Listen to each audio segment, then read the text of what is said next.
Sidang perdana kasus genosida di Gaza digelar pada Kamis 11 Januari 2024 di Mahkamah Internasional Den Haag, Belanda. Dalam sidang ini, Israel dituntut telah melanggar pasal 2 konvensi. Namun, Israel sendiri membantah tudingan tersebut. Dan Tribuners, berikut ini adalah sejumlah fakta yang berhasil kami rangkum terkait sidang perdana kasus genosida Israel di Gaza. Adapun dalam kesempatan ini, delegasi Afrika Selatan menyampaikan hal-hal terkait dengan tindakan Israel yang dinilai termasuk dalam genosida terhadap warga Palestina di Gaza selama perang berlangsung. Hal itu disampaikan Duta Besar Afrika Selatan untuk Belanda, yakni Vusimuzi Madonsela. Afrika Selatan dengan menegaskan kembali tuntutan mereka kepada pengadilan. Yang pertama adalah penghentikan segera operasi militer Israel di Gaza. Ada beberapa poin penting yang ia sampaikan dalam sidang ini, yaitu mengenai tingginya jumlah korban jiwa warga sipil Palestina, meluasnya kerusakan infrastruktur sipil, terbatasnya akses warga Gaza terhadap makanan, air, dan pasokan medis, serta perawatan medis, dan juga pembatasan masuknya bahan bakar ke wilayah tersebut.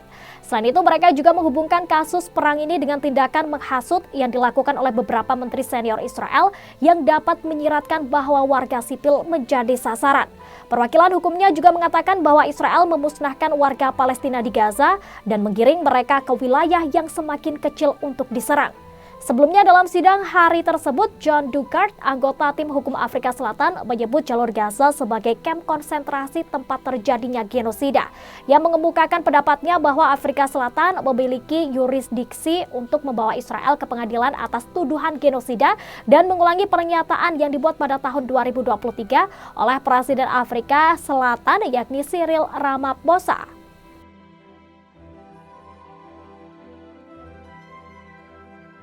Diketahui Israel telah menjalani sidang perdana terkait dugaan kasus genosida di Mahkamah Internasional atau ICJ Den Haag pada Kamis 11 Januari 2024. Afrika Selatan selaku penggugat menilai Israel melanggar pasal 2 konvensi tentang pencegahan dan juga hukum kejahatan genosida 1948. Sidang genosida ICJ dimulai dengan pembacaan kasus Afrika Selatan terhadap Israel dan tuntutan agar Israel segera menghentikan operasi militernya di Gaza. Dalam dokumennya, Afrika Selatan mengingatkan pengadilan bahwa lebih dari 23.000 warga Palestina telah terbunuh dalam serangan Israel di jalur Gaza sejak 7 Oktober 2023. Menteri Kehakiman Afrika Selatan Ronald Lamola mengatakan tanggapan Israel terhadap serangan Hamas pada 7 Oktober melewati batas. Diketahui adalah pertama kalinya dalam sejarah Israel diadili atas kasus kejahatan genosida. Kasus ini memberikan kesempatan bagi pengadilan untuk bertindak secara langsung mencegah berlanjutnya genosida di Gaza. Afrika Selatan mengakui bahwa tindakan genosida Israel termasuk dari tindakan ilegal yang dilakukan terhadap rakyat Palestina sejak tahun 1948. Seorang advokat yang mewakili kasus gugatan genosida Afrika Selatan, yakni Adila Hasim, memaparkan apa yang dinilai sebagai serangkaian pelanggaran terhadap konvensi genosida. Pengacara Afrika Selatan Adila berpendapat bahwa Israel telah melanggar pasal 2 konvensi genosida 1948 dengan melakukan tindakan yang termasuk dalam definisi genosida. Genosida pertama adalah pembunuhan massal warga Palestina, yang sembari menunjukkan foto kuburan massal tempat jenazah dikuburkan seringkali tidak teridentifikasi. Genosida kedua Israel adalah tindakan yang mengakibatkan kerugian fisik dan mental yang serius terhadap warga Palestina di Gaza. Serangan Israel sendiri telah menyebabkan hampir 60.000 warga Palestina terluka dan cacat.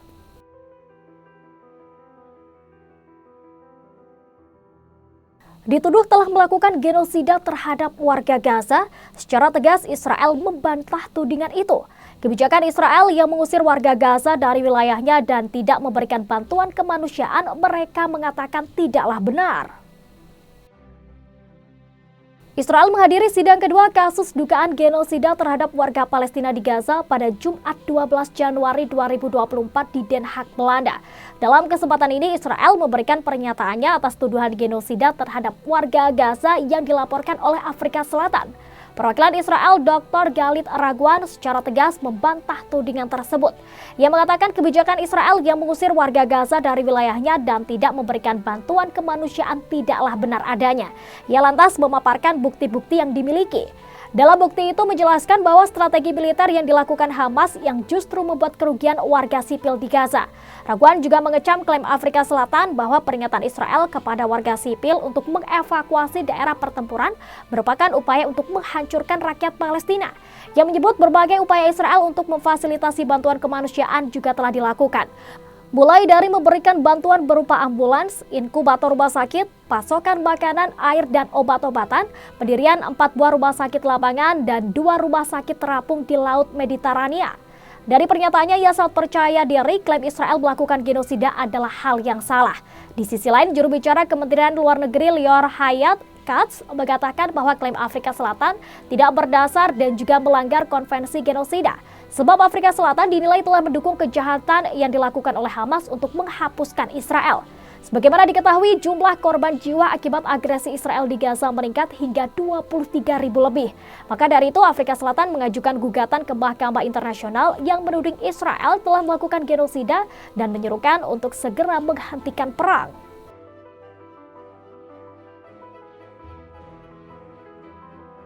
Tribuners, terdapat beberapa momen yang menjadi sorotan oleh publik saat sidang berlangsung. Satu di antaranya adalah ketika seorang hakim Mahkamah Internasional yang tertidur saat sidang berlangsung. Sidang perdana kasus genosida di Gaza yang diajukan oleh Afrika Selatan telah digelar pada Kamis hingga Jumat 11 hingga 12 Januari 2024. Hakim itu tampak terlelap saat Israel memberikan pembelaan di muka sidang. Dikutip dari bnnbreaking.com, kegiatan ini pun menimbulkan pertanyaan mengenai profesionalisme. Meski begitu, belum ada dampak format atau pernyataan dari International Court of Justice terkait dengan peristiwa ini. Namun, momen ini memicu perbincangan terkait pentingnya langkah-langkah untuk memastikan para hakim tetap terlibat dan juga waspada dalam sidang. Dalam video yang beredar, tampak seorang hakim yang berada di ruang sidang menyandarkan kepalanya di kursi. Ia tampak terlelap saat kuasa hukum Israel memberikan pembelaan. Namun seketika hakim itu pun membuka matanya dan dengan cepat membenarkan posisi duduknya. Sebagaimana diketahui, jumlah korban jiwa akibat agresi Israel di Gaza meningkat hingga 23.000 lebih. Oleh karenanya, Afrika Selatan mengajukan gugatan ke Mahkamah Internasional yang menuding Israel telah melakukan genosida dan menyerukan untuk segera menghentikan perang. Itulah sejumlah fakta-fakta yang berhasil kami rangkum. Terima kasih telah menyaksikan fakta-fakta edisi kali ini. Saya Elin pamit undur diri dan sampai jumpa.